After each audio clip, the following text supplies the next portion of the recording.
Welcome to The Explainer. So glad you're joining us. Today, we're diving straight into a massive global crisis that's literally unfolding right now. But here's the wild part. It's not starting with a kinetic weapon, some sweeping trade embargo, or a crazy natural disaster. Nope, it's starting with a stack of paperwork. Seriously, the kind of dry, boring legal paperwork that quietly makes the whole world go round, right up until the exact moment it suddenly stops. Let's get right into it. Think about this for a second. If I asked you to name the ultimate vulnerability, like the literal kill switch for our entire global food supply chain, what would you guess? A historic multi-year drought? A total collapse of the power grid? Or, I don't know, a catastrophic seed shortage? It's totally human nature to look for those highly visible, dramatic, cinematic threats when we talk about global food security. Well, the actual answer is completely invisible to most of us. It's an underwriter's risk assessment. Crazy, right? This quiet, totally unglamorous, highly mathematical financial infrastructure of maritime insurance actually holds ultimate power over global trade. These actuaries decide who gets covered for a multi-million-dollar disaster, and their paperwork dictates exactly what moves and what stays trapped at the dock.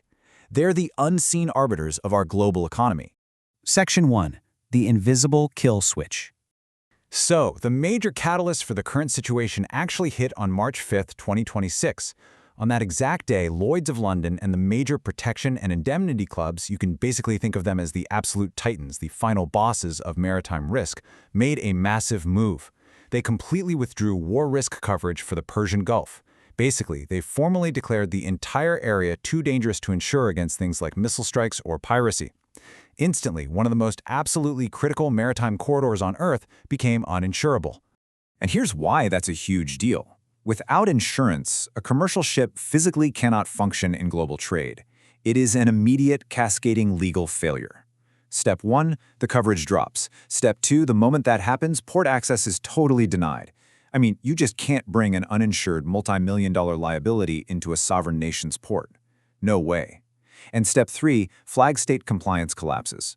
The country where the ship is legally registered officially revokes its right to sail on the open ocean. Without that piece of paper, a state-of-the-art vessel is literally just thousands of tons of floating scrap metal. Which brings us to Section 2, stranded in the Gulf. To put this into perspective, the sheer scale of what is trapped right now is just staggering. The global ammonia trade sits at about 20 million tons per year. A massive 6 million tons of that originates right from the Gulf countries, specifically Saudi Arabia, Qatar, Oman, and the United Arab Emirates. Because of that March 5th insurance withdrawal, all of it is trapped. That is 29% of the world's global ammonia exports, sitting completely paralyzed at port. It can't move a single inch. And we really need to be clear about what exactly is sitting out there. Ammonia is highly toxic and incredibly corrosive. Under maritime law, it's strictly classified as an IMO dangerous good.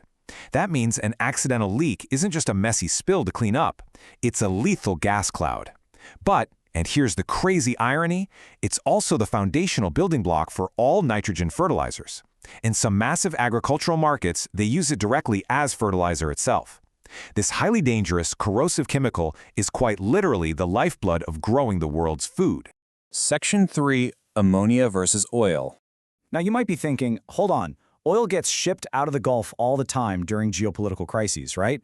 Why is ammonia any different? Well, this is the absolute core of the logistical bottleneck. When a crisis hits, a standard commodity like an oil tanker can usually just buy its way out of the mess. The owner pays some exorbitant sky-high war risk premium, passes that massive cost down to us at the gas pump, and the ship keeps right on sailing. But an ammonia carrier, it hits a total legal brick wall. Because of its dangerous goods classification, port authorities will absolutely forbid an ammonia ship from coming anywhere near their docks without ironclad insurance frameworks. And remember, those frameworks are now completely gone.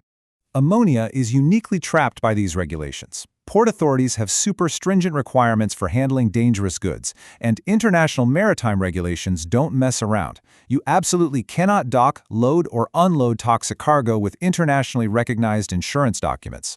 Port authorities are super risk-averse. There's no way they're risking their coastal ecosystems or the lives of their dock workers on an uninsured vessel. Like, if a grain shipment loses its ship, you can probably find a dozen charter companies willing to take a risk and step in. Grain is safe, but you can't just toss liquid ammonia into some spare cargo hold. The replacement options for these ships are basically zero. You're just stuck. Moving on to Section 4, the fleet bottleneck. So the logistical nightmare we're facing isn't just about the regulatory red tape. It is heavily about the physical hardware itself. This is where moving ammonia and moving oil completely diverge. You definitely cannot just dump liquid ammonia into the hull of a standard bulk carrier or pump it into some empty oil tanker. Oil is a relatively stable liquid.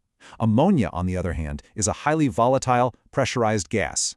Moving it across an ocean requires these highly specialized, incredibly expensive tankers equipped with massive, temperature-controlled spherical tanks, just to keep the chemicals stable and stop a catastrophic toxic release.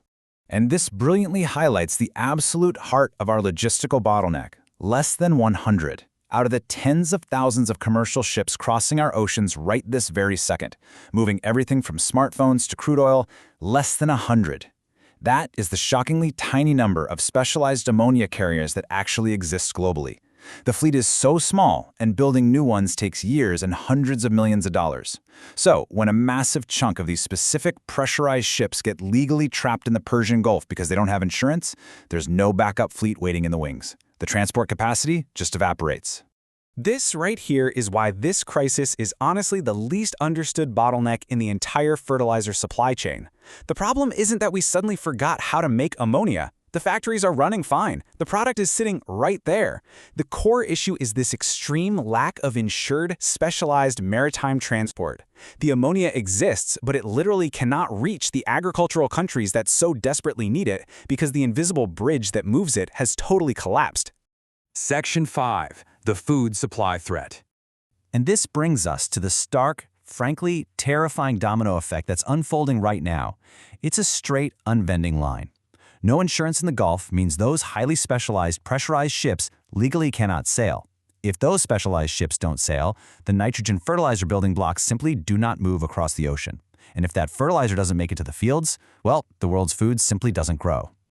The source material actually strips away all the complex technical jargon and just leaves us with this bare, unglamorous reality. To quote it directly, without insurance, ships don't sail, and without ships, fertilizer doesn't move, and without fertilizer, food doesn't grow.